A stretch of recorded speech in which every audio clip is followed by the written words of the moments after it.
सर्वे भवन्तु सुखिनः सर्वे सन्तु निरामयाः सर्वे सन्तु निरामयाः सर्वे भद्राणि पश्यन्तु सर्वे भद्राणि पश्यन्तु मा कश्चित् दुःखभाग् भवेत् मा कश्चित् दुःखभाग् भवेत्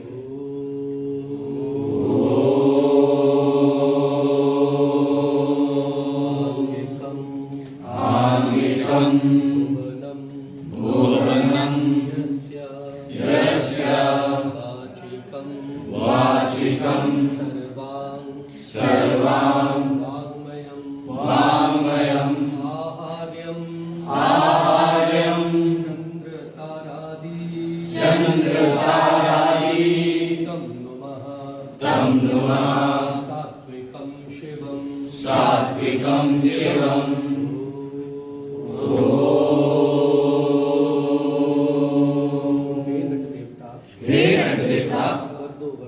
वर्दो वर्दो शक्ति दो हम हैं चारों वेद आराधक हे नट देवता वर्दो वर्दो शक्ति दो। अपनी पोजीशन पर खड़े होंगे और बस हम 2 मिनट बाद प्ले शुरू कर रहे हैं। बहुत अच्छे से आज करना है, फुल एनर्जी रखना, मस्ती में करना, ठीक है? All the best. मैं केदारनाथ दीक्षित। वंदे मातरम, मैं हेमलता। वंदे मातरम, मैं अशफाकुल्लाह खान। वंदे मातरम, मैं चंदन सिंह। वंदे मातरम, मैं गजानन पोद्दार। वंदे मातरम, मैं पंचम सिंह। वंदे मातरम, मैं फूलवती। 15 अगस्त का दिन कहता है आजादी अभी अधूरी है, सपने सच होना बाकी है, रावी की शपथ न पूरी। आजादी अभी अधूरी है। जिनकी लाशों पर पग धरकर आजादी भारत में आई, वे अब भी है खाना बदोश, गम की काली बदली छाई। आजादी अभी अधूरी है। कलकत्ते के फुटपाथों पर जो हाथी पानी सहते हैं, उनसे पूछो 15 अगस्त के बारे में क्या कहते हैं। आजादी अभी अधूरी है। हिंदू होने के नाते यदि तुम उनका दुख समझते तो ये तुम्हें ला जाती। सीमा के उस पार चलो जहाँ सभ्यता कुचली जाती। आजादी अभी अधूरी है। इंसान जहाँ बेचा जाता, ईमान खरीदा जाता है, इस्लाम से सिक्कियां भरता है, डॉलर मन में मुस्कुराता है। आजादी अभी अधूरी है। भूखों को गोली, नंगों को हथियार पहनाए जाते हैं, सूखे कंडों से जिहादी नारे लगवाए जाते हैं। आजादी अभी अधूरी है। लाहौर ढाका पर मातम की है गोली छाई, पतवारों पर गिलगित पर गमगीन गुलामी की छाया छाई। आजादी अभी अधूरी है। बस इसीलिए तो कहता हूँ आजादी अभी अधूरी है। कैसे उल्लास मनाऊं मैं, बस थोड़े दिन की मजबूरी है। आजादी अभी अधूरी है। हिंदू नहीं खंडित भारत को पुनः अखंड बनाएंगे, गिलगित से कारो पर्वत तक आजादी पर्व मनाएंगे। आजादी अभी अधूरी है। तो इस स्वर्ण दिवस के अवसर के लिए आज से ही कमर कसी बलिदान करे, जो पाया उसमें खो ना जाए, जो खोया उसका ध्यान रखे। आजादी अभी अधूरी है। 15 अगस्त का दिन कहता है आजादी अभी अधूरी है, सपने सच होने बाकी, रावी की शपथ न पूरी। आजादी अभी अधूरी है। आजादी अभी अधूरी है। आजादी अभी अधूरी है।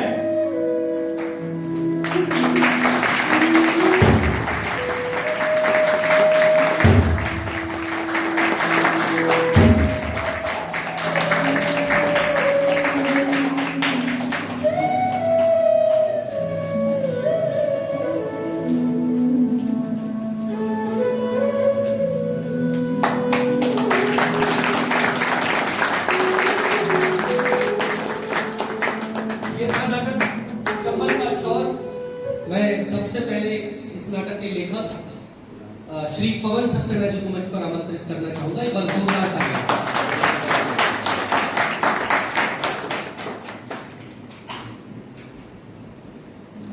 और अब मैं उनको आमंत्रित करना चाहूंगा जिनके संपूर्ण मार्गदर्शन, नेतृत्व और जिनकी प्रेरणा से ये नाटक आज इस साकार रूप पर है। और जैसा मैंने आपको पहले कहा कि बहुत हमने प्रीमियर शो रखा था, बहुत ज्यादा आमंत्रित हमने नहीं किया था, तो आपके जो भी हो, तो मैं जोरदार आपकी तालियों के साथ आमंत्रित करता हूँ और इन्हें कतों लगाइए जोरदार तालियां।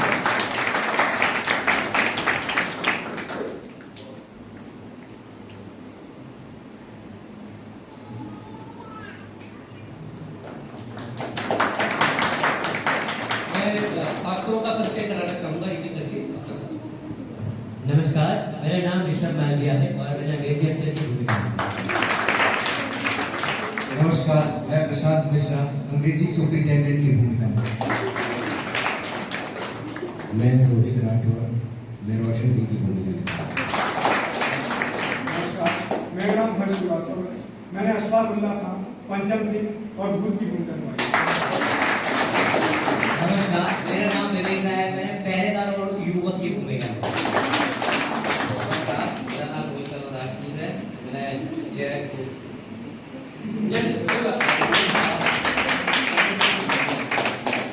नमस्कार, मेरा नाम सूरज है, मैंने राजेंद्र लाड़ी की भूमिका निभाई। नमस्कार, मेरा नाम अभिषेक आर्य है, मैंने बटकेश्वर तक और भोला की भूमिका निभाई। नमस्कार, मैं अमन पुष्पा, मैंने फूलवती की भूमिका निभाई एवं नृत्य की प्रस्तुति दी है। इनकलाब जिंदाबाद। मेरा नाम हरीश है और मैंने भगत सिंह जी की भूमिका निभाई। नमस्कार, मेरा नाम विकास सिंह है, मैंने सुखदेव और लक्ष्मण ब्रह्मचारी जी की भूमिका निभाई। वंदे मातरम, मेरा नाम ब्रजेश अहरवाल है और मैंने राजगुरु और सदा सबसे बड़े भाई शंकर राम का भूमिका निभाई। वंदे मातरम, मेरा नाम ऋतिका पिंगोलिया है, मैंने नृत्य की प्रस्तुति की। मेरा नाम अश्विनी शर्मा है और मैंने डॉक्टर भगवान दास माहौर का किरदार निभाया। वंदे मातरम, मेरा नाम रवीश सिंह है, मैंने सदाशिव राव मलकापुरकर एवं मुनीम की भूमिका अदा की। नमस्कार, मेरा नाम रजत है, मैंने कोरस महिला की भूमिका अदा की। वंदे मातरम, मेरा नाम मोनिका चतुर्वेदी है और मैंने नृत्य की भूमिका निभाई है।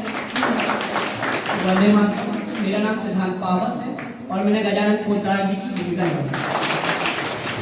वंदे मातरम, मेरा नाम स्वराज रावत है, मैंने चंद्रशेखर आजाद की भूमिका निभाई।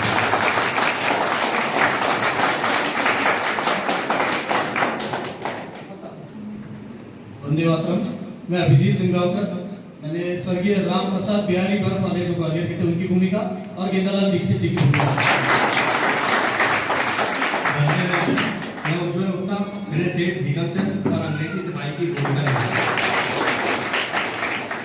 नमस्कार, वंदे मातरम, मेरा नाम कोनिका सुधा है और मैंने सूत्रधार एवं कोरस। वंदे मातरम, मेरा नाम विशाल है और मैं सूत्रधार की भूमिका में। वंदे मातरम, मेरा नाम प्रिया खत्रिया है और मैं वेद अक्षर की भूमिका में। और प्रकाश परिकल्पना और पूरे मैनेजमेंट को संभाल रहे थे चेतन शाह और प्रोडक्शन कंट्रोलर पूरे किया हमारे बाल कृष्ण मिश्रा और इस नाटक का असिस्टेंट डायरेक्शन और साथ में बहुत सारे मैनेजमेंट को संभाला रजत सिंह ने और ऐश्वर्य दुबे, राम प्रसाद बिस्मिल और म्यूजिक करते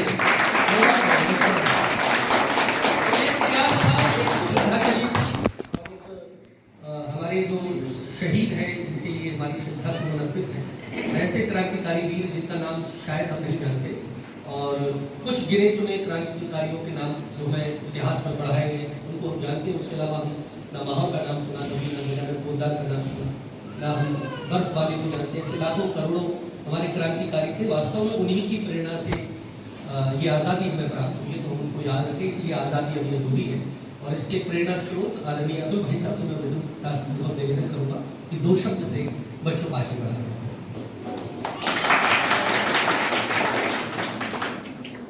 ये सारा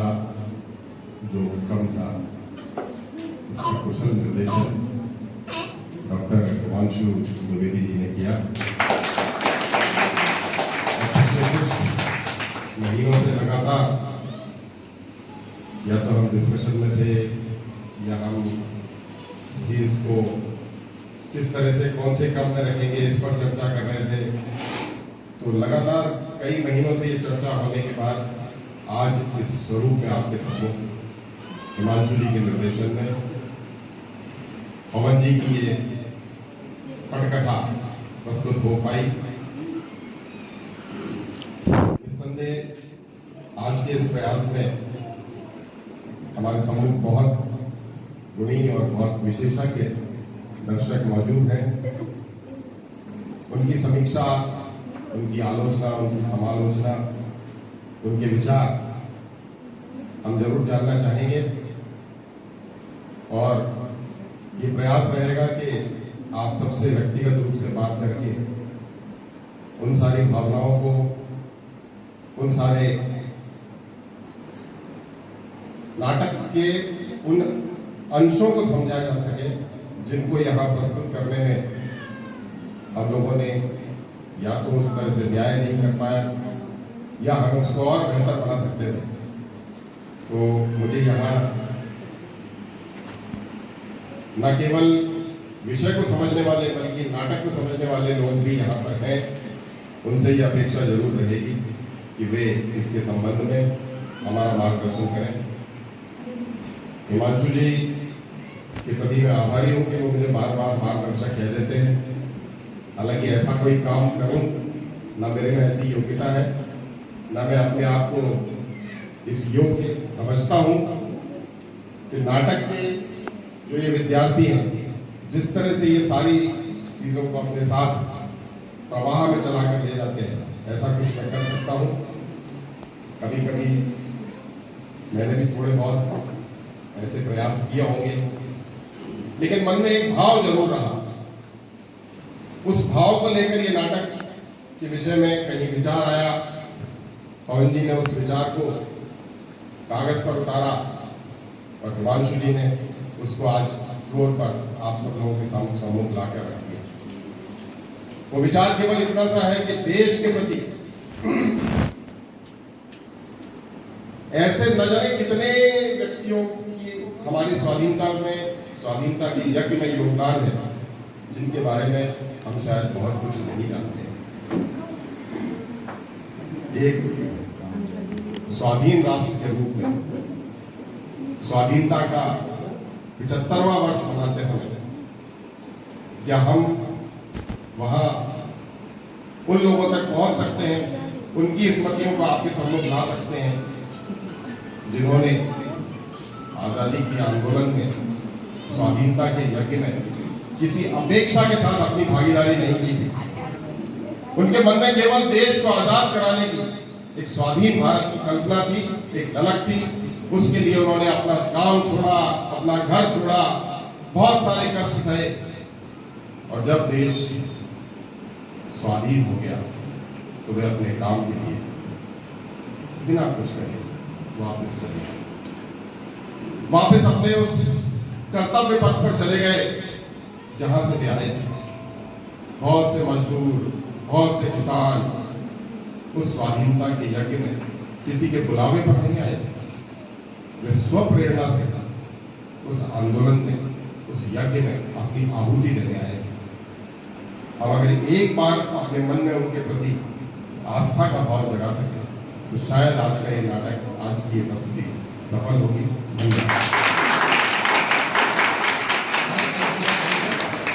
पवन जी से निवेदन कुछ कहना।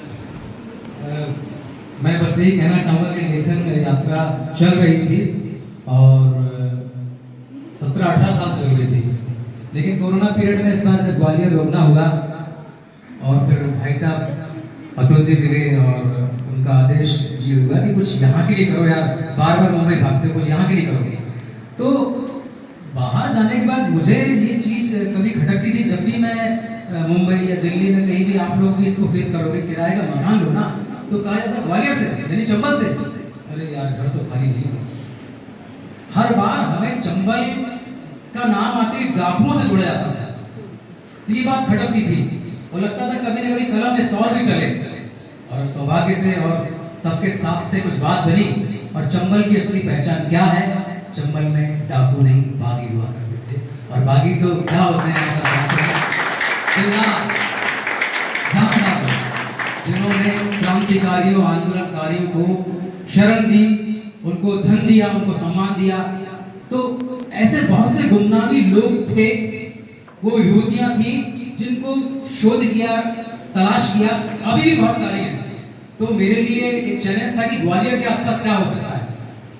अगर चंद्रशेखर आजाद नहीं है तो ग्वालियर में उन्होंने क्या किया, ग्वालियर संबंधित क्या हुआ, भगत सिंह भी आए तो ग्वालियर संबंधित क्या बात बनी।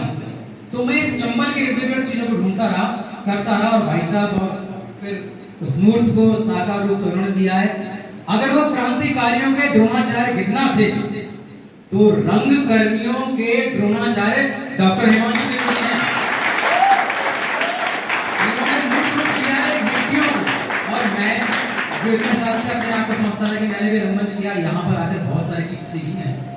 और कभी कभी लगता है कि मैं अभी पैदा क्यों नहीं हुआ, यहाँ सीखता, यहाँ समझता है। समय की बात है, वो लोग भाग्यशाली हैं।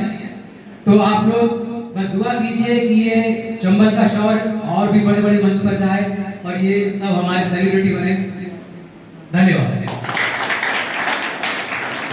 भाई साहब, मैं देख पा रहा हूँ यतन चतुर्वेदी भाई साहब हैं, हमारे अध्यक्ष संस्था भारती जी के सभी गुणीजन, मैं इसी करके नाम नहीं ले पा रहा हूँ, लेकिन श्याम सरन जी हैं, सभी का दिल से धन्यवाद। आप जैसे प्रबुद्ध जनों का आना, इस हमारा एक छोटा सा प्रयास भी था, भाई साहब जी की प्रेरणा से ही हुआ था। हम लोगों ने इस रंग मंडप का निर्माण किया, उसका नाम रखा भरत मुनि रंग मंडप। क्या है, बॉक्स थिएटर होता है, इंटेंस होता है, तो बाहर प्ले करना, उसका खर्चा बहुत होता है, तो स्वयं के संसाधन से डेवलप कर लिए। अब हर 10-15 दिन में हम लोग नाटक करते हैं और हर महीने हम एक पूरी श्रृंखला चल रही है, इसमें लगातार हर दिन कुछ ना कुछ गतिविधि हो रही है।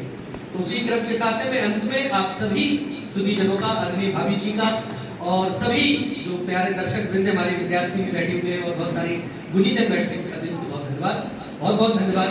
वंदे मातरम, भारत माता की जय, भारत माता की जय, भारत माता की जय, वंदे मातरम, वंदे मातरम, वंदे मातरम। जल्दी ही आपको इसका एक बड़े भव्य मंचन के साथ नाट्य प्रस्तुति मिलेगी। Thank you.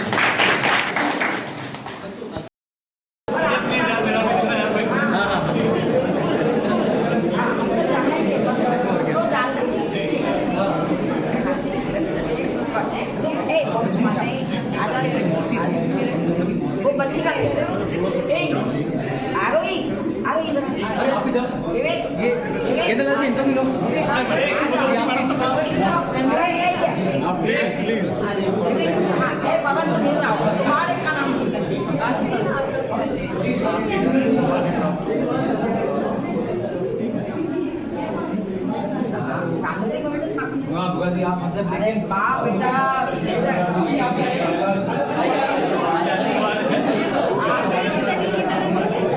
इन्होंने लिखा है कि नाटक की माता जो है वो लेकर होती है।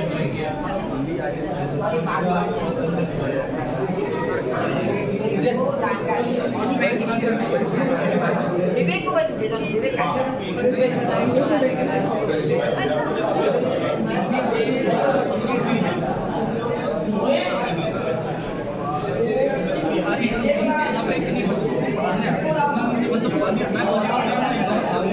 और मैं यहाँ पर दीदी के यहाँ रहता हूँ, उन्होंने कहा कि यार 2 दिन के अंदर उनके परिवार में मैं जाता हूँ जी। अभी मैं लेके आने वाली थी, एक्टिंग भी बहुत जबरदस्त मैं अवश्य तो आना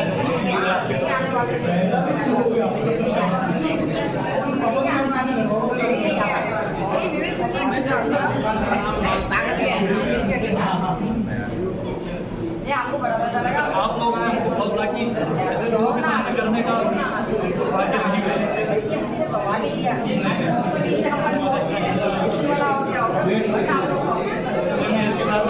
वही बात है कि बहुत दीदी वो चीज सही करी कि आज आधे दिन में असली होना चाहिए। ऐसे में की बात, जब मैं दिल्ली गया था तो मैं चेक करने के कहाँ गए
अब ये तो क्या कहूँ मतलब